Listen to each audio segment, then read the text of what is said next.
Ate in my life as a student mom. Pagkatapos ko nga magbihis, ito naman ang inintindi ko ang aking mga paninda. Nire-ready ko na nga yan siya guys.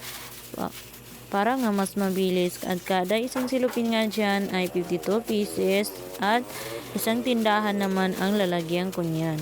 Ang mga lalagyan ko nga ng mga tindahan ay nasa pinakaloob nga ng campus kasi nga doon nga ay mabilis lang maubos ang banana chips doon.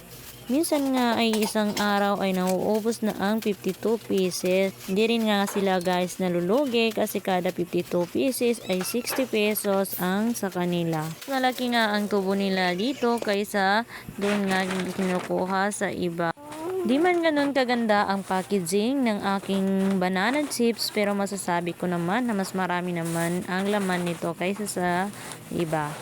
Dito ko na nga yan linagay lahat-lahat sa my paper bag kasi para nga isahan lang kasi marami nga akong dadalhin at single motor lang ang sasakyan namin. At pagkatapos ko nga doon sa banana chips, ito naman yung inasikaso ko ang mga order sa akin na siopaw.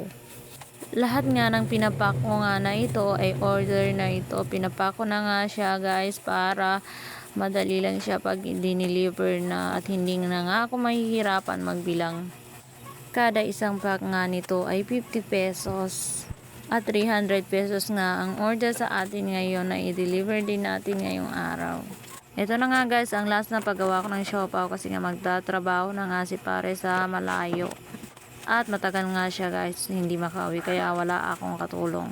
Kaya more on banana chips and chocoballs na lang ang araw-araw na nagtitinda natin inshallah.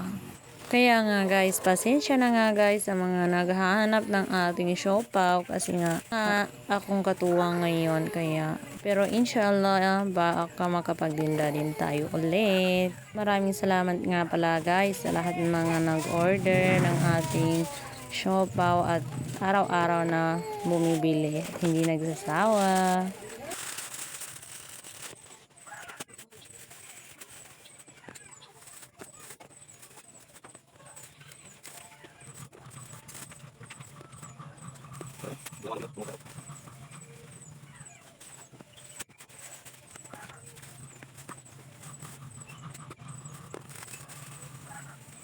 Pagkatapos nga nito guys ay nagpahatid na nga ako at pagdating ko nga sa school ito naman yung tindihin ko ang pagtusok ng ating banana chips para nga hindi na intindihin nung may-ari ng kantin kasi nga guys ay sobrang daming tao dito as in sobrang daming bumibili. Sobrang busy nga guys nung nagtitinda nga dyan kaya nga ako na nga ang natutusok niya para madali at hindi na nga makaistorbo sa kanila. Ito nga guys ang lagi kong ginagawa.